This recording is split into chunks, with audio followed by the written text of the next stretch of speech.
Bienvenue dans 94 degrés à l'ombre, chaque dimanche sur Canal B, de midi à 14h. L'émission a pour objectif le maintien des liens entre personnes détenues, leurs familles, leurs proches et leurs amis. L'émission est assurée par des militants et militantes qui souhaitent soutenir la lutte anticarcérale.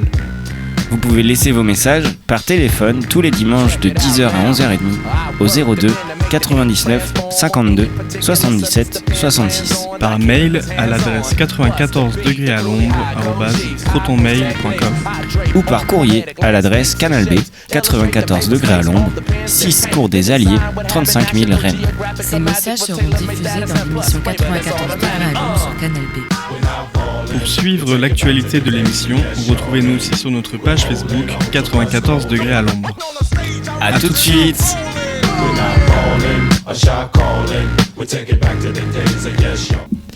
Et salut ou re-salut à tous et toutes. Vous écoutez l'émission 94 degrés à l'ombre. C'est une émission qui a pour objectif de partager des messages entre les personnes enfermées et leurs proches, et aussi de partager des actualités, de discuter de l'emprisonnement et de l'abolition de l'emprisonnement, des prisons. Et du coup, on arrive dans cette deuxième partie de l'émission. Peut-être qu'on peut se présenter. Est-ce que vous voulez vous présenter ? Coucou, c'est Sauterelle. Ah, faut qu'on se présente, pardon. Moi, c'est Camille. Moi, c'est Gaspard. Alors, on se partage un seul micro dans les animateurs et animatrices de l'émission, donc je suis pas sûr que je prendrai beaucoup la parole, en tout cas. Y a Oscar qui est dans le canapé, mais il a pas envie de bouger, du coup, je dis bonjour à sa place. Et du coup, on a des personnes qui sont venues partager un récit. Est-ce que vous souhaitez vous présenter aussi ? Alors moi c'est Gundoba. Moi je m'appelle Ticia, je suis la petite sœur de José. Moi c'est Naomi, je suis la petite sœur de José. Moi c'est Héloïse, la compagne de José. Et du coup, donc vous êtes des proches de José Kinkambo ? Oui. Donc on va discuter du décès de José qui est intervenu à Vezin le 10 avril. C'est ça. Donc peut-être qu'on peut rapidement rappeler ce qui s'est passé avant d'entrer un peu plus dans le détail et dans ce que vous avez traversé et tout ça. Du coup, oui, José il s'est donné la mort à la prison de Vezin le 10 avril. On en avait parlé rapidement parce que c'est intervenu parmi plusieurs autres décès qui sont arrivés à Vezin. Et c'est un truc qui arrive dans toutes les prisons, quoi. Les décès, on sait qu'il y a un taux de mortalité beaucoup plus élevé en prison qu'à l'extérieur. Et voilà, je sais pas si vous souhaitez donner d'autres infos préalables ou si on peut directement en venir à ce qui s'est passé et tout ça. Je pense qu'on va donner les informations quand on répondra aux questions. Ouais. Au fur et à mesure. Du coup, pour commencer, donc José il s'est suicidé en prison. Il était dans un état de détresse psychologique, je crois. Et on voulait savoir est-ce que l'administration pénitentiaire était au courant de ça, est-ce qu'il avait parlé de ça, et si c'est le cas, qu'est-ce qui a été mis en place pour prendre ça en compte, et est-ce que c'était adapté et tout ça. En fait, oui, la prison savait comme quoi que José n'était pas bien, savait comme quoi que il avait des idées suicidaires parce que déjà dès son arrivée au centre pénitentiaire, déjà il en avait fait part, il avait demandé déjà aussi à avoir un psychologue, tout ça. Oui, non, il le savait, déjà même par rapport à ses peines précédentes, tout ça, ça il le savait. Après, Oui, du coup, pour les choses qui ont été mises en place, il y a eu la cohabitation avec les détenus. Donc, il faut savoir que José, lorsqu'il était entouré, toutes ces idées-là n'étaient pas présentes dans sa tête. Donc, il y avait un certain équilibre mentalement. Et du coup, suite au drame qui a eu, avant le drame, il y a eu une altercation qui a eu lieu le 2 avril, donc dans la prison. Et suite à ça, il a été placé dans une cellule d'isolement. Donc, il était seul. Et c'est là où le drame a survenu. En fait. Parce que avant, en fait, au tout début, quand il est arrivé, il a été aux arrivants. Après, on l'a mis en cellule seule pendant un petit temps. Et après, là, il était en triplette. Et quand il était en triplette, là, il était vraiment bien. Il se sentait bien. Il envoyait des courriers. Enfin, même moi, j'allais le voir au parloir. Il me disait comme quoi que là, il se sentait bien. Il était en paix. Non, vraiment, il était même moi le dernier parloir où je l'ai vu, donc le 2 avril. C'était même le meilleur parloir tellement qu'il était vraiment bien, quoi. On sentait que là il était bien. Et après il y a eu l'altercation et là après on l'a remis en cellule seule et ça a été là que que tout ça s'est passé, quoi. Quand tu dis en cellule seule, c'était à l'isolement ? Non, ils l'ont mis tout seul en cellule, ils l'ont pris pour le mettre tout seul en cellule pour soi-disant sa sécurité, quoi. Du coup, il a eu cette altercation et une dégradation de son état émotionnel et l'administration l'a laissé seul dans une situation plus difficile que ce qu'il était déjà avant. Oui.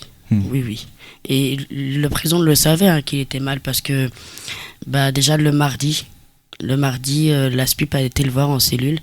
Et elle-même, elle l'a remarqué parce qu'après, elle m'a fait rappeler pour me dire comme quoi que oui, effectivement, il n'était pas bien, il allait vraiment pas bien, quoi.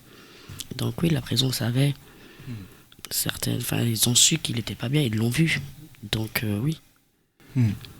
Du coup, il y a bien, au moins certains membres de l'administration pénitentiaire qui savaient que José allait mal, quoi. Oui, ils étaient au courant, ouais. Après, lui-même, il les avait alertés, dès son arrivée au centre pénitentiaire, il les avait alertés que ça allait pas bien mentalement, en fait. Donc oui, ils étaient au courant. Est-ce que, vous aviez dit tout à l'heure qu'il avait demandé à avoir du soutien psychologique de la part de psychologues ou psychiatres, je sais pas exactement. Et je me demandais si vous saviez, il avait fait la demande à son arrivée, c'est ça ? Et vous savez combien de temps ça a mis avant qu'il puisse accéder ou non justement à sa demande ? Il l'a pas eu. Il l'a pas eu, c'est ça, ouais, on est d'accord. Et ça a pris vraiment des mois. Ouais. Oui, il était en liste d'attente et du coup, au final, il n'a pas eu le temps de voir le psychologue. Il n'a pas eu le temps d'avoir son suivi, en fait. Donc, j'ai l'impression que c'est un truc qui revient beaucoup dans tout ce qui concerne la santé. Le fait que, en ce qui concerne la santé mentale, mais même les dentistes et tout, il y a des personnes qui peuvent rester des mois avec des soucis de santé hyper importants. Parce que juste il n'y a pas de personnel et qu'il n'y a pas de réponses qui sont données à l'administration pénitentiaire, quoi. Par l'administration pénitentiaire. Après, moi je me dis que à partir du moment où il y avait déjà eu des pensées suicidaires durant ses peines précédentes, il savait que c'était quand même un cas extrême. Donc, pour moi, il devait prendre ça en compte, en fait. Oui, ce qui a été reconnu comme du coup, comment on dit ça, détenu suicidaire ou détenu dangereux, à surveiller, quoi. Et là, non. En fait, j'ai l'impression de toute son incarcération, il n'a pas eu du tout de surveillance parce que dès qu'il a été sorti des arrivants, il a été mis seul en cellule une première fois pour après être mis en triplette, mais là, il n'est pas resté longtemps. Parce qu'après, il y a eu l'altercation là du 2. Et après, on l'a remis seul en isolement. On l'a remis seul en cellule, quoi. Ouais, moi, j'ai l'impression que ça revient beaucoup à l'impression que les détenus qui sont les plus vulnérables, en fait, les mesures qui sont prises soi-disant pour les aider, souvent, ça ressemble presque à de la punition. Il y a José qui se retrouve seul en cellule parce qu'il s'est fait tabasser, mais en fait, ça aide personne de se retrouver isolé comme ça. On voit beaucoup même les détenus suicidaires quand il y a des mesures qui sont prises. En fait, ça revient beaucoup à de l'isolement, à ne plus avoir accès à toutes les activités, à la vie sociale qu'il peut y avoir c'est ça. en prison. Ouais. Tu veux que je passe à une autre des questions qu'on avait écrites ? C'était sur aussi le fait que la prison, ça a toujours un impact très lourd sur l'état physique ou mental ou émotionnel des personnes qui sont enfermées. Et du coup, on voulait peut-être un peu savoir si vous, il vous en avez parlé, ou est-ce que vous avez remarqué des choses de différence entre lui quand il était en dehors de la prison et lui dans la prison, même la différence entre quand il était avec des co-détenus et quand il était seul. Ouais, ça déjà José en prison et José qui est pas en prison, ça c'est sûr que c'est pas le même. Après, oui, enfin, il avait demandé, comme on a dit, il avait demandé du coup de l'aide psychologique, ça il l'avait pas eu. Quand il était en cellule, en triplette comme il était là, il était bien, mais quand il était seul, oui, ça se voyait qu'il était pas bien, c'était pas le même quoi. Oui. Et après, moi j'ai eu à parler avec lui en tête à tête. Et de ce que j'ai pu comprendre, il vivait mal ses détentions en fait. Il exprimait souvent un sentiment d'isolement, d'impuissance. Mais je pense que c'était plus le fait d'être loin de nous, sa famille, ses proches. Et voilà. Et du coup, c'est peut-être quelque chose qui paraît un peu évident, je sais pas, mais du coup c'est clair que son état de détresse psychologique, il était directement lié au fait qu'il était enfermé et en prison. Oui. Il savait pas ce qu'on faisait, ce qui se passait dehors. Ouais. Et vous disiez tout à l'heure qu'il avait été enfermé plusieurs fois. Ça remonte à quand, sa première incarcération? Il était mineur. Il était mineur, c'est ça. C'est quand même un truc qui l'a suivi pendant des années et après t'as du mal aussi à t'en sortir. Oui. Okay. Là il était dehors depuis 1 an, mais avant il sortait d'une peine de 3 ans et demi. Ouais. Il y a aussi, je pense, ce truc-là de replonger dedans. C'est sûr que ça doit faire écho à des trucs pas ouf et ouais. C'est ça. Ok. Et du coup, dans les éléments que vous racontez, il y a le fait que l'administration était au courant de son état psychologique, que les mesures qui ont été prises étaient pires que ce qui était la situation initiale, qu'il n'y a eu aucune aide à apporter. Est-ce que du coup, vous considérez aujourd'hui que la prison est responsable, que la prison a tué José? Entièrement responsable. Ah oui, parce que s'ils auraient eu un peu plus de surveillance, s'ils auraient bien traité le dossier de José, tout ça, à l'heure d'aujourd'hui, José serait encore là. Il y a eu des faits qui se sont passés le jour-là où on peut pas trop en parler parce que il y a des enquêtes. Mais rien que là, encore la prison, ce jour-là, ils ont manqué sur certains trucs en fait, qui auraient pu sauver la vie à José. Donc. Oui, peut-être pour revenir sur l'altercation sans donner de détails du coup, parce que mais on sait que souvent il y a des témoignages comme quoi les surveillants ils interviennent pas quand il y a des violences. Et donc est-ce que vous savez si les surveillants ils ont essayé de mettre fin aux violences et puis comment ils ont communiqué avec vous par rapport à ça? Ah mais nous en fait nous ce qu'on a su, on l'a même pas su par la prison ou quoi que ce soit. La prison ils ont carrément voulu nous cacher vraiment l'impact de la chose. On l'a su nous par les détenus. On a su comme quoi aussi que José avait sonné pour demander à sortir de promenade avant qu'ils prennent des KO et que du coup ils sont même pas venus ouvrir, rien du tout. Ils ont laissé José en promenade, ils ont vu José se faire taper et ils ont laissé faire les choses quoi. Donc non, ils sont pas venus du tout en aide ou quoi. Et nous franchement, ils nous ont quasiment rien dit sur ça. Moi, je sais que le samedi, donc ça s'est passé le mercredi. Le samedi, je vais au parloir. J'ai eu un refus de parloir parce que, soi-disant, José était couché avec une minerve. Ça, c'est ce qu'on m'a dit à l'entrée du parloir, qu'on m'a refusé le parloir pour ça. Donc au moment où on te parle de la minerve, c'est la première fois où tu entends un truc un peu suspect sur ce qui a pu arriver à José? Oui. Ouais, oui. Okay. C'est le seul moment où j'ai su qu'il y avait quelque chose qui se passait qui n'était pas normal. Mais j'ai pas eu d'autres informations. En plus, on était samedi, donc j'ai pas eu d'autres informations. Je me suis dit, on verra mardi à mon prochain parloir, quoi. Sauf que le mardi, quand je suis arrivé au prochain parloir, j'ai pris encore un autre refus de parloir. Et là, on m'a dit comme quoi que José était pas bien. Donc c'est de là que j'ai appelé la SPIP en me disant que c'est pas normal, il y a quelque chose qui va pas. Donc de là, la SPIP, là, quand elle a vu le dossier de José à l'ordinateur, elle m'a dit effectivement, elle va aller le voir en cellule. Elle a été le voir en cellule et elle m'a rappelé après pour me dire qu'effectivement, il va pas bien. Mais ils ont pris aucune mesure. Aucune mesure. Ils l'ont laissé comme ça en fait. Oui. Et que ça soit même après le décès, quand du coup nous on s'est rendu à la prison, comme a dit Héloïse, ils allaient vraiment pas nous parler de l'altercation en fait. Non. C'est nous on a dû aborder ce sujet et puis ils étaient tous bouche bée en fait quand on a abordé ce sujet. Ils étaient choqués en fait, ils se sont demandé comment on a été au courant de cette altercation et puis nous quand on leur a demandé quand Héloïse est allée au parloir et qu'ils lui ont dit que José avait une minerve, le surveillant qu'on a vu lors de quand on s'est rendu au centre pénitentiaire, on leur a dit il avait que une minerve et après il a dit ah non il avait aussi une plaie à la bouche. Oui voilà, une plaie à la bouche. Et vous ramez pour avoir des informations. Quoi. Exactement, et au moment où vous dites que vous avez des informations et vous les confrontez face à ce qui s'est réellement passé, c'est là où les gens, de ce que tu dis, ils étaient dans l'incompréhension, ils se demandaient comment vous aviez eu ces infos. Oui, exactement. Parce que de leur côté, il y avait peut-être une volonté que vous ne soyez pas au courant. Ouais, mais ça se voyait de toute façon dans leur façon de comment ils nous interprétaient les choses. Ça se voyait qu'ils essayaient de minimiser les faits en fait. Ils voulaient pas nous dire exactement les vraies vérités. Sauf que quand nous on leur a apporté les faits, qu'on a su ce qui s'était vraiment passé avec des audios, là ils essayaient encore de minimiser encore les faits quoi. Ils voulaient pas vraiment tout nous expliquer tout ce qui s'était vraiment passé.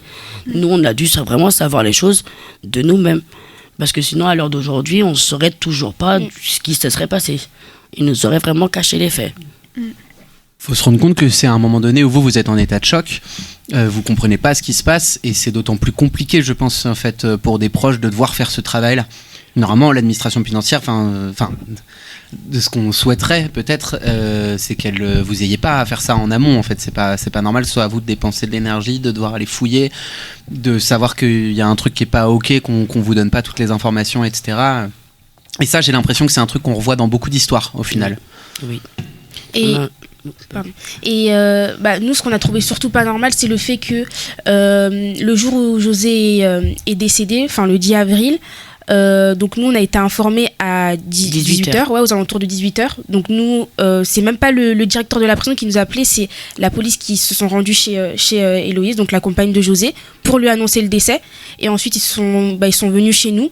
Donc aux alentours de 18h, mais du coup la prison ferme à 18h, donc nous on est resté 17h ça ferme la prison. À 17h pardon. Donc nous on est resté de 18h jusqu'au lendemain à 9h en fait sans information en fait. On sait juste que José est décédé, mais on n'a pas plus d'informations et du coup on s'est rendu de nous-mêmes le lendemain à la prison à 9h et déjà ils nous ont très mal accueillis en fait. On a attendu 1 heure devant la prison comme des bêtes en fait. Et ensuite on s'est rendu je sais pas si vous connaissez un espèce d'endroit, la maison familiale. Oui, voilà, la maison familiale pour qui nous explique oui c'est ça, pour qu'il nous explique les faits. Et du coup il y a eu un manque d'informations pour vous, que ce soit concernant l'altercation ou le décès. Oui. Il n'y a jamais eu une volonté de vous aider à comprendre ce qui s'était passé? Pas du tout. Non. Mais ils n'étaient pas préparés à nous recevoir en fait. Parce que même si on parle que par rapport à l'altercation, à la suite de l'altercation, il a été amené à l'hôpital, sauf que personne n'a été au courant de ça. Non, ils ont prévenu personne. Non. Juste pour un peu mieux comprendre le déroulé, il a été hospitalisé combien de temps? Quelques heures. Quelques heures, en fait, il a été aux urgences et à 2h du matin, ils l'ont remis en cellule. Alors que normalement, il aurait dû, vu l'effet qu'il a eu, tout ça, il aurait dû rester en surveillance quand même. Parce qu'il a quand même été tabassé par 20 détenus. Une vingtaine de détenus, il a pris plusieurs KO, il a pris plusieurs coups à la tête. Normalement, oui, il aurait dû rester en observation, quoi. Bah oui, c'est ça, que ce soit en tant que... genre juste pour son état physique, j'imagine que déjà c'était compliqué de le remettre seul dans une cellule et même, on peut imaginer qu'on est hyper choqué après s'être fait tabasser comme ça. Et il avait la haine, apparemment. Bah ouais, tu m'étonnes. Il y a le choc et aussi... José c'était quelqu'un de très fier, donc il y a aussi la honte qui a dû jouer en fait. Le fait de se faire tabasser par 20 personnes et puis après le lendemain tu retournes dans la promenade où tu t'es fait tabasser, c'est assez... Et puis le fait que ce soit lui qui soit isolé après ça, comme si c'est lui qui était puni C'est ça. d'avoir c'est été ça, violenté, quoi. C'est ça. Puis même sur cette affaire, il y a plein de choses qui vont pas. Ils nous disent comme quoi qu'ils l'ont enlevé de sa triplette pour le mettre du coup seul en cellule pour sa sécurité. Mais le jour où ils ont découvert son décès, là ils venaient lui mettre un détenu avec lui en cellule. Donc ça aussi c'est quelque chose qui va pas non plus, quoi. C'est pourquoi vous l'avez enlevé d'une cellule où il était bien pour après le mettre tout seul et après lui faire mettre encore quelqu'un alors que vous nous dites comme quoi que c'est pour sa sécurité. Donc non, il y a plusieurs manquements dans la prison, quoi.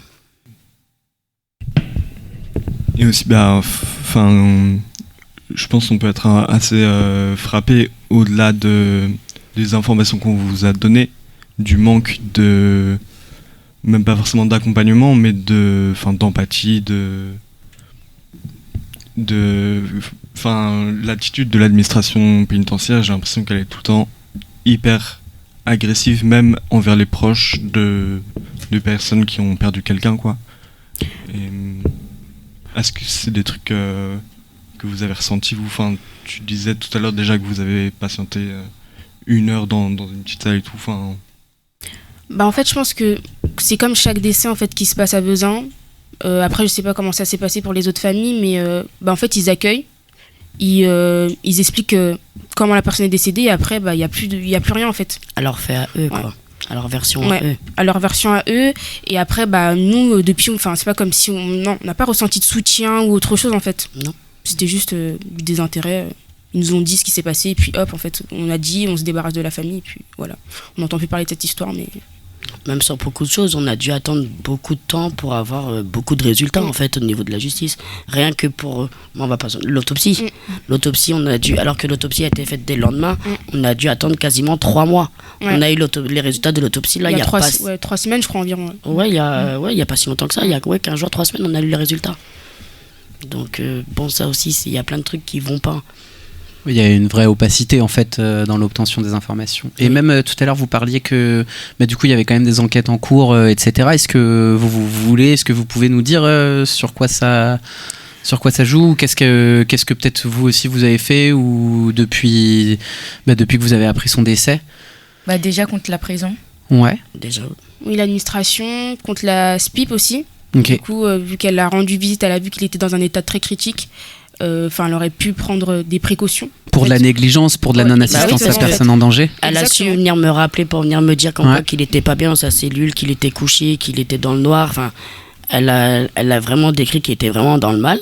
Mais ils n'ont rien fait, ils l'ont laissé comme ça en fait. Et est-ce que, pour revenir un peu du coup sur toi, la question que tu posais Tim, est-ce que en fait à partir du moment où vous avez commencé à poser des questions, à dire que c'était pas ok, à mettre en cause la responsabilité de l'administration pénitentiaire, est-ce que là vous avez senti aussi un changement de discours de la part de l'AP ou pas du tout?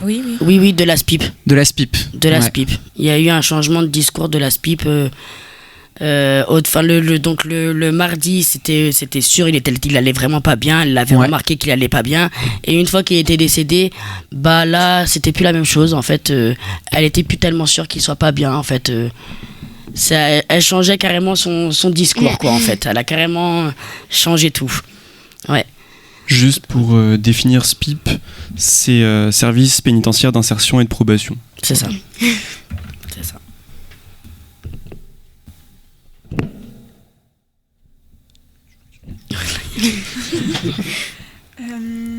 C'était peut-être pour revenir aussi sur la responsabilité médiatique qu'il y a eu dans le fait que José il se fasse tabasser par ses co-détenus. Ce que vous nous aviez dit, c'est qu'il y a eu un article sur lui sur Ouest France. Oui. Et que ça a joué dans le fait que ses co-détenus étaient violents avec lui. Peut-être vous voulez nous en dire plus. Et peut-être j'aimerais dire, en fait, il n'y a pas eu que des articles de Ouest France, il y a eu des médias racistes qui ont beaucoup écrit sur lui, en fait, avec vraiment des visées genre ouvertement racistes, quoi, et des propos très graves et très déshumanisants. Voilà, je vous laisse en parler. Déjà, sur Ouest France, il y a une diffamation sur José. On en parle. Oui. Bon. En fait, oui. Pas d'obligation. J'ai demandé d'avoir à mes belles-sœurs. En fait, oui. Donc Ouest France, en fait, ils sont venus mentionner un un détail sur le casier de José, sur le casier de José dans l'article en disant comme quoi que José en gros c'était un violeur. Et qu'il avait effectué un viol sur mineur. Ouais, voilà, ça. voilà. Or, dans son casier judiciaire à José, il n'y a rien de ça. Il n'a jamais eu d'agression sexuelle sur qui que ce soit, sur mineur ou sur adulte. Il n'a jamais eu ça. Donc on ne sait pas d'où Ouest France sort ça. Et c'est à cause de cet article-là et de ce truc-là que José s'est fait taper en promenade par les détenus parce que du coup ça l'avait fait passer pour un violeur alors que pas du tout. Pas du tout. Et depuis, cette information, je crois qu'elle a été supprimée par Ouest France. Oui, C'est ça. oui. Après, ça a été supprimé. L'article a été modifié, Ouest France a supprimé, mais les autres articles où il y a eu les propos racistes, tout ça, eux, ils sont restés sur le fait de agresseur sexuel, quoi, sur mineur. Or que non, pas du tout, quoi. Du coup, ça c'était sur le traitement médiatique qui a mené aux violences contre José. Et sur le décès de José aussi, il y a eu quelques articles. Pareil, il y a des articles de médias d'extrême droite, où desquels on n'attend rien clairement. Mais il y a aussi eu des articles de Ouest France qui se présentent, on va dire, comme un média neutre, même si la neutralité ça n'existe pas forcément et tout. Mais dans les articles qui ont été publiés, ça a clairement été le choix de demander la version de l'administration pénitentiaire, de la recopier et d'en faire un article. Et c'est ce qui se passe souvent dans ces affaires-là, quoi. Est-ce que vous avez été questionné sur votre version ? Est-ce qu'il y a des personnes qui ont cherché à vous contacter pour savoir ce qui s'était passé, quoi ? Pas du tout. Pas du tout. Pas du tout. Franchement, pas du... en fait, moi, je pars du principe où ils mettent l'article comme quoi José est décédé, mais faut qu'ils expliquent le pourquoi.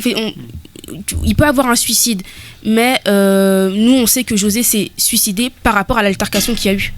Bah oui. Parce que s'il n'y aurait pas eu l'altercation, je pense que José il serait toujours... Bien sûr, il serait toujours là, parce qu'il allait très bien, en fait. Donc, avant cette altercation-là, José, au contraire, c'était comme il me disait sur mes courriers, ou quand j'allais le voir, il se retrouvait en paix. Là, ça y est, il recommençait à être bien, tout ça. Donc, c'est une semaine après, il se suicide. Oui. Ouais, et on parlait un peu plus tôt de la responsabilité claire de l'administration pénitentiaire, de l'enfermement dans sa mort, et il y a littéralement aucun des articles qui existent qui mentionne à un moment le fait qu'enfermer quelqu'un dans quelques mètres carrés, ça peut le conduire à ça, quoi. Je trouve que c'est assez frappant l'absence de questionnement là-dessus dans les médias, on va dire un peu connus, quoi. Après, oui, l'administration, en fait, ils essayent de se protéger, en fait, en mettant des articles comme ça. Eux, ils vont juste expliquer que, oui, il y a eu un détenu qui est décédé, qui s'est suicidé en cellule, mais ils vont pas expliquer la raison du pourquoi, du comment. Alors que, déjà, être enfermé, c'est compliqué psychologiquement pour certains détenus. Donc eux, ils vont pas forcément mentionner ces faits-là. Là, déjà, le fait d'être enfermé, plus après la réputation que ça lui mettait, les rumeurs sur lui, c'était quelqu'un de très orgueilleux, très fier, et là qu'on lui dise comme quoi déjà qu'il se fasse taper, qu'il se fasse littéralement taper. Après, le fait que ça lui dise comme quoi que c'est un violeur dans toute la prison, tout ça, sur José, c'était trop, en fait. Là, c'était un vrai mal-être. Après, le fait qu'il se retrouve tout seul aussi, je pense que ça a dû cogiter dans son cerveau, vraiment le mal-être, tout, et a fait qu'il a pété les plombs, et voilà. Et je pense qu'aussi aussi après tout ça, il n'a pas reçu de soutien, il n'a pas vu du soutien, que ça soit par rapport à la prison. Tu te fais taper par plus de 20 personnes, tu vois que personne vient t'aider, que ça soit les surveillants, alors qu'il y a des dispositifs qui peuvent être mis en place. Par exemple, les iris, tout ça.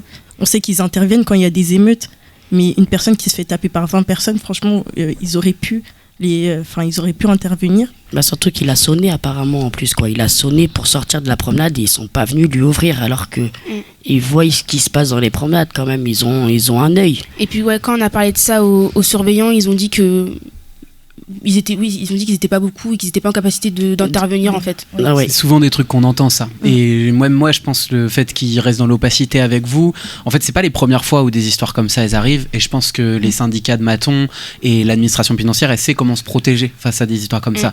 Elle sait que derrière va y avoir de la paperasse, elle sait que derrière va y avoir des familles qui vont demander la vérité et la justice, et elle sait aussi pourquoi il faut vous maintenir aussi dans l'ignorance pour pas que vous ayez des moyens de vous défendre et d'essayer de faire sortir la vérité.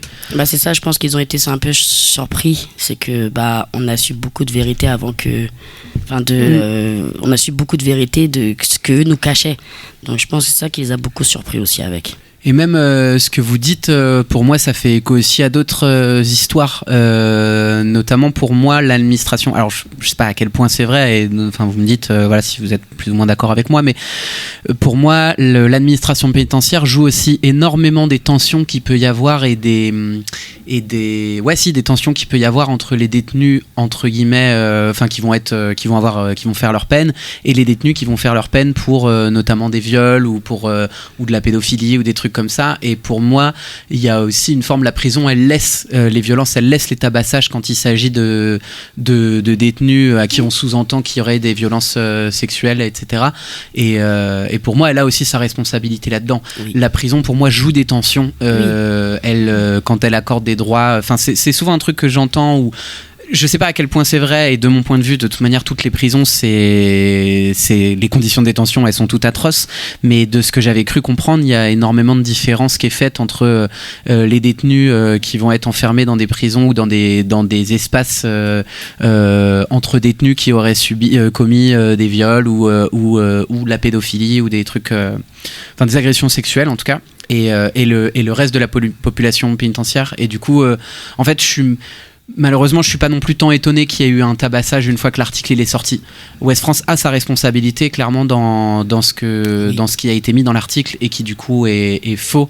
C'est de la diffamation de ce que vous dites.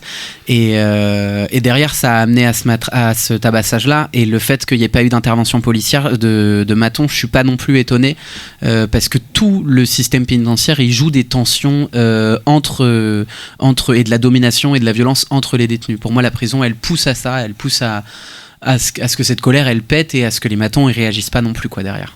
Je sais pas si c'est clair un peu ce que je dis ou si vous voyez ce que je veux dire aussi. Moi, je pense que oui, ils ont quelque chose aussi. Parce qu'en fait, ils savaient les rumeurs qui couraient dans les bruits de couloir où ça disait pour José que c'était un violeur, tout ça. Et à partir du moment où ils l'ont mis en promenade qu'avec des gens qui ne le connaissaient même pas, alors que dans les promenades où il était avant, c'était des gens qui le connaissaient et qui savaient que c'était des rumeurs là et c'était fausses. Et que là, ils l'ont mis dans une promenade où personne ne le connaissait et que ils ont laissé faire ces rumeurs là, et c'est ça qui a fait qu'il s'est fait taper dessus, quoi. Enfin, souvent, moi, c'est un truc que j'entends, tu vois, de gens qui sont détenus et qui disent moi, j'ai rien à faire en prison. Par contre, ces gens-là, les violeurs et machin, eux, je comprends tout à fait qu'ils sont en prison. Et du coup, jouer des rivalités aussi, je trouve, entre les différents. C'est pas des régimes de détention, mais entre les différentes peines que tu peux avoir, quoi. Oui. Alors qu'il n'y a aucune rivalité à avoir. Enfin, ils sont tous au même endroit. Ils sont tous là pour quelque chose, en fait. Donc si c'est comme ça, autant tous se tabasser dessus. Enfin, on va pas commencer à évaluer quel acte est pire que d'autres ou je sais pas quoi. Enfin, ils sont tous là-bas au même endroit pour quelque chose qu'ils ont fait, qu'ils regrettent sûrement. Et enfin, c'est tous des détenus. Enfin, c'est des personnes normales, comme nous dehors. Qui sont tous condamnés, en fait, qui doivent tous purger leur peine. Quoi. Ouais, c'est ce que je lisais aussi, comme dans la prison, il y a déjà un truc où t'es hyper exclu socialement, où t'es pointé du doigt, où il peut y avoir de la honte ou de la culpabilité. C'est une façon pour les détenus de pointer ceux qui ont fait genre encore pire qu'eux et qui sont encore plus à exclure et à marginaliser, quoi. Il y a un truc de... Tous les prisonniers vivent beaucoup de violence et du coup, cette violence, elle est reprojetée sur quelques détenus qui sont soit plus vulnérables, soit qu'on fait des trucs plus graves, entre guillemets. C'est ça. Ouais. Après, comme on dit, c'est vraiment l'article qui a joué, comme Héloïse l'a dit. Il était dans les promenades où il était, les précédentes promenades où il était, tout le monde le connaissait en fait, donc il était à l'aise. Et au moment où il a été mis dans la promenade où personne ne le connaissait, c'est là qu'il a eu les problèmes. C'est vraiment là que ça a joué en fait. Donc, il était entre guillemets connu dans la prison, quoi. Mais du coup, d'ailleurs, c'est grâce au détenu qui le connaissait que vous avez été au courant du fait qu'il a été tabassé, c'est ça? Oui, dès le jour même. Ouais. Ouais. Ben, moi, je trouve que c'est important à souligner aussi que c'est grâce aussi à la solidarité de certains détenus que vous avez pu avoir accès à la vérité, quoi. Bah déjà, sur le jour où il s'est fait taper, déjà dès le jour même, nous, c'est avec le détenu qu'on l'a su.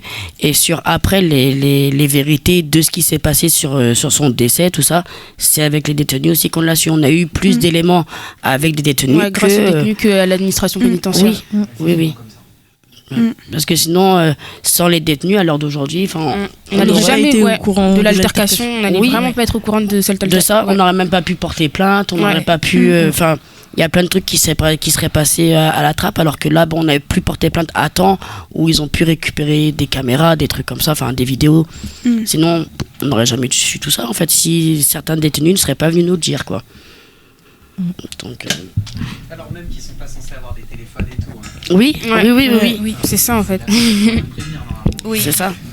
Et du coup là je crois que comme vous disiez tout à l'heure, vous avez commencé des procédures judiciaires, etc. Est-ce que vous êtes encore à la recherche de témoignages, etc. Oui. Du coup, est-ce que ça peut être l'occasion de demander aux personnes de dire si elles ont s'il y en a qui ont un peu plus d'éléments que nous on a, s'ils peuvent nous aider un peu, nous en apporter, quoi, parce que c'est vrai qu'avec la prison, tout est dans, même c'est même pas la prison, là c'est carrément tout ce qui est judiciaire. Là on est dans le flou total. C'est même là pour avoir les résultats, comme on vous a dit, de l'autopsie ou même de certains trucs. C'est vraiment, on a dû insister. On a dû vraiment ramer, quoi. Oui, c'était ramer. Ils pensent même pas à nous derrière qu'on a besoin de faire notre deuil aussi. On a besoin d'avancer, on a besoin d'avoir les circonstances de beaucoup de choses. Et ils pensent pas à nous, quoi. Donc. Et nous, on peut se charger justement de récolter s'il y a des informations, des témoignages ou quoi que ce soit. En tant qu'émission de 94 degrés à l'ombre, on peut recevoir justement soit vos appels, soit vos lettres, soit vos mails. Voilà. Message Facebook également, on fera un petit point à la fin de l'émission pour récapituler tout ça. Merci. Est-ce que tu avais d'autres questions que tu avais préparées, Sauterelle ? Non, peut-être on peut aussi passer un appel s'il y a des médias qui nous écoutent et je pense que vous, ça serait important que votre parole elle soit plus relayée, c'est hyper important. Et vous en parlez bien. Nous, on veut vraiment éclairer cette histoire. En fait, on veut pas juste s'arrêter sur le suicide de José, on veut vraiment s'arrêter sur le fait qu'il s'est suicidé par rapport à une altercation qu'il a eue, en fait. On veut que la vérité soit rétablie. Quoi. On veut vraiment que la vérité soit rétablie aux yeux de tous et que tout le monde sache. Et que surtout son nom arrête d'être sali par les gens qui le font passer pour un violeur, tout ça, alors que c'en était pas un non plus, quoi. José, il était ce qu'il était, mais c'était une bonne personne, c'était un bon vivant, c'était quelqu'un qui avait le cœur sur la main, tout ça, donc non, là... Oui. Et merci beaucoup de raconter aussi ce qui s'est passé, parce que les informations, comme vous le disiez, elles vous sont cachées, etc., mais elles sont cachées en général à tout le monde quand il s'agit de la prison, de ce qui s'y passe. C'est inhérent à la prison le fait qu'il y ait une omerta, que les infos circulent pas, qu'on puisse pas voir ce qui s'y passe à l'intérieur. Et du coup, je trouve que c'est hyper important d'avoir votre parole et vos récits, et que ça, c'est important de pouvoir accéder à ce qui se passe à l'intérieur, quoi. Je sais pas si vous aviez d'autres trucs que vous vouliez dire. Non, je pense qu'on a tout dit. Ouais. On peut vous remercier aussi de nous avoir accueillis pour pouvoir plus en parler. C'est la première fois qu'on en parle vraiment depuis que ça s'est passé. C'est la première fois qu'on est écouté. Oui, qu'on est écouté, c'est ça. Merci beaucoup à vous. Je sais pas trop comment faire la transition, peut-être c'est un peu bizarre. Mais on avait d'autres... Ah oui, tu voulais faire un point contact, c'est ça ? Ou peut-être en fin d'émission. Moi j'avais une petite actu, parce que je sais pas si vous savez, mais nous on est dans la seconde partie de l'émission de 94 degrés à l'ombre, et on a pour habitude de faire un peu un point info des actualités, notamment autour de la prison, mais des fois on élargit aussi un peu. Et donc, moi, ce que j'ai vu passer dans les médias sur Libération, c'est je vais répéter 2 fois le mot Libération. La libération de Georges Ibrahim Abdallah, qui est un détenu libanais, qui est détenu en France, si je ne me trompe pas. Donc, je vais vous lire un petit bout. Tu voulais dire un... Ouais. C'est parce que je voulais en parler aussi. Ah bah vas-y, je t'en prie, vas-y grave. Georges Ibrahim Abdallah, c'est le plus vieux prisonnier politique européen. Et c'est un vieux militant pour la libération de la Palestine. Et ça faisait 40 ans qu'il était en prison. Et ça faisait 20 ans qu'il était libérable. Il était toujours retenu en France. Et donc là, c'est une super nouvelle, il va sortir. Je te laisse lire l'article. Ouais, grave. Georges Abdallah, le plus ancien détenu de France, va être libéré après 40 ans de prison.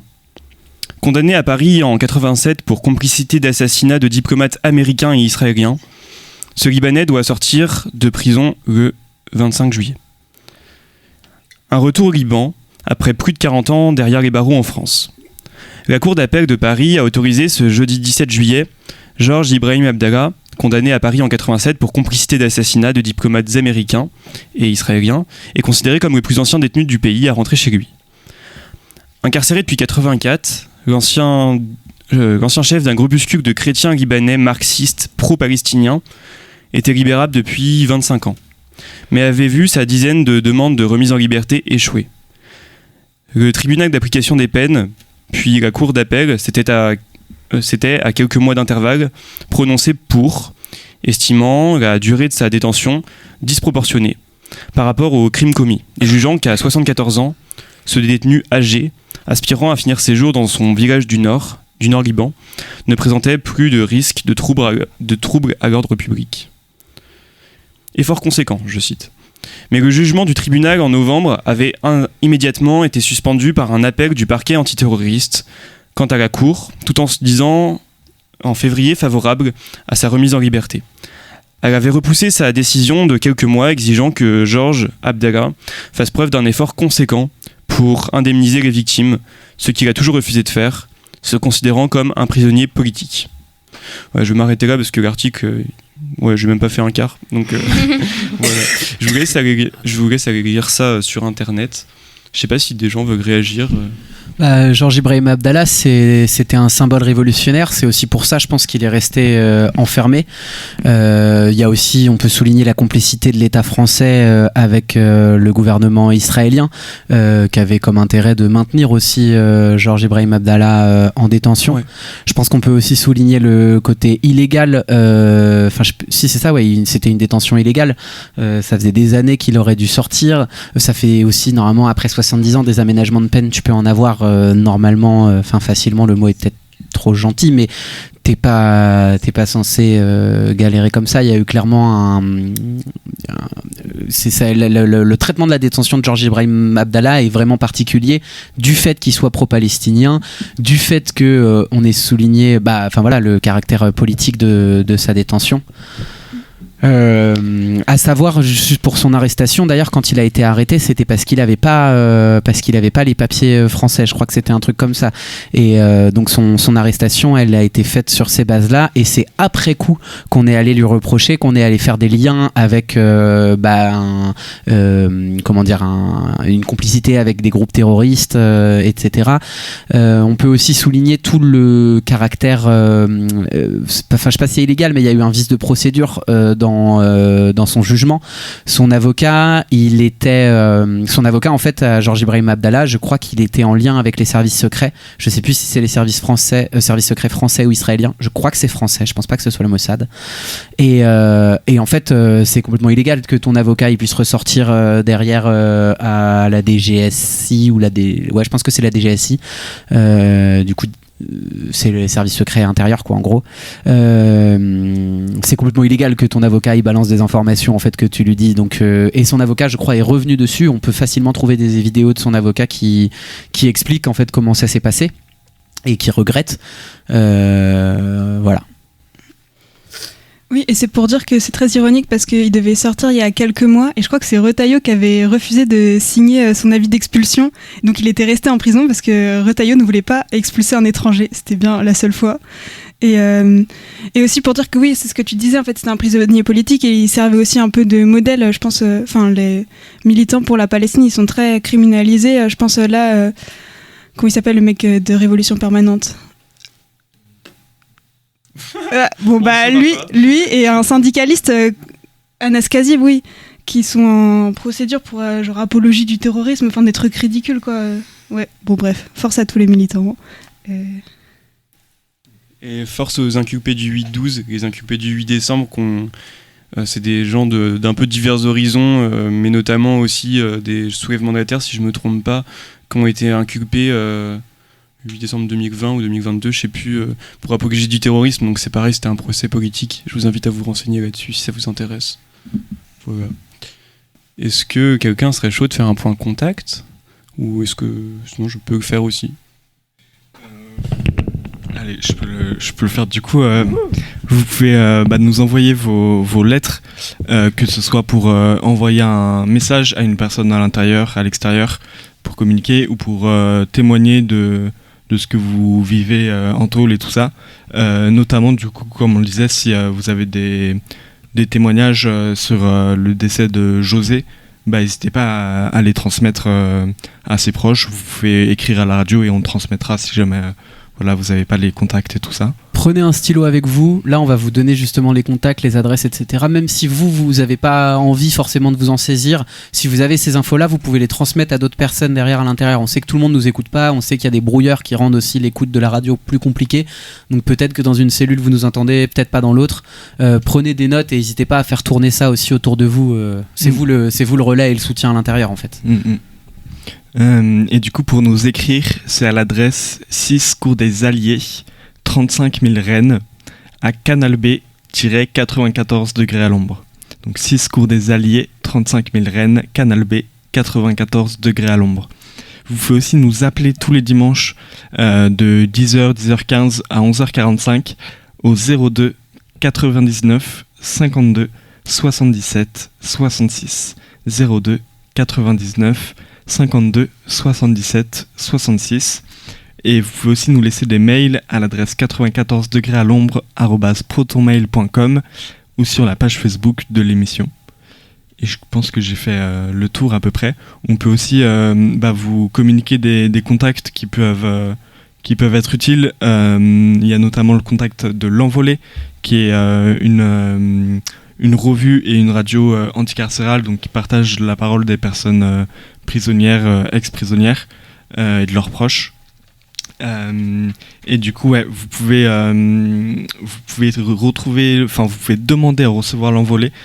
C'est gratuit pour les personnes qui sont enfermées, et vous pouvez leur écrire du coup pour faire la demande au 1 rue de la Solidarité, 75 019 Paris. Il y a aussi un mail contact@l'envolée.net. Et vous pouvez retrouver le contenu de l'Envolée sur leur site internet aussi, où il y a des émissions super intéressantes et des articles, des lettres, plein de choses. Et on peut aussi vous donner le contact de l'OIP, l'Observatoire international des prisons, qui publie le guide du prisonnier, qui est un recueil des droits, des recours dont bénéficient les personnes en prison, un peu l'encyclopédie de la prison, quoi. Et du coup, vous pouvez demander à recevoir ce bouquin gratuitement, pareil, en écrivant au 7 bis rue Riquet, RIQUET, 75 019 Paris, à l'OIP-SF. Voilà, je pense que c'est à peu près le tour, sauf si tu avais un truc à rajouter. Non, on a déjà fait les remerciements, mais je tenais quand même aussi à vous remercier d'avoir pris la parole. On sait que c'est pas facile. Nous, notre porte, elle est ouverte tous les dimanches. Si un jour, que ce soit demain, la semaine prochaine ou dans 2 ans, notre porte, elle sera toujours ouverte pour vous accueillir, pour accueillir votre parole ou les paroles d'autres proches de détenus, d'autres détenus, des gens qui sont sortis, qui ont besoin de témoigner, etc. C'est très important de faire sortir ce qui se passe à l'intérieur et qu'on a énormément de mal en fait à entendre et à voir, d'avoir un discours aussi rationnel en fait sur la tôle, sur ce qui s'y passe. Donc voilà, merci d'avoir témoigné, merci d'avoir eu le courage et la force de venir. Bon courage aussi dans votre combat, parce qu'il va pas s'arrêter tout de suite, clairement, et je pense que vous le savez. Nous on est là pour vous. On pourra de toute façon en discuter après hors antenne, mais s'il y a besoin de faire suivre le témoignage dans d'autres médias ou quoi que ce soit, on peut essayer d'accompagner là-dedans. que ce soit pour vous ou pour d'autres personnes en tout cas qui nous écoutent. Et on aurait pu faire un tas de parallèles avec des histoires pas forcément similaires, mais en tout cas avec des points qui se ressemblent. Je pense notamment à la famille de Sacha aujourd'hui qui lutte à Saint-Brieuc. Je ne sais pas si vous en avez entendu parler. Sacha qui était décédé à 18 ans au mitard, à l'isolement, pardon. Mais pareil, qui était en détresse psychologique à ce moment-là. Et je crois que sa famille, elle souligne également la responsabilité de l'administration pénitentiaire dans sa mort. Et voilà, c'est aussi important de faire du soutien, de la solidarité, de faire des liens entre les personnes qui subissent les mêmes violences en fait de l'appareil répressif de l'État, quoi, enfin de la prison.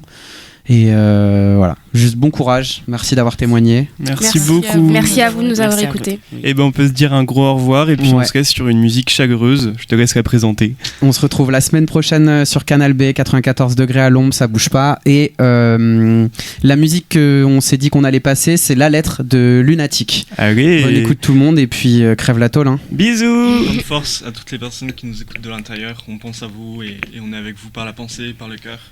À bientôt.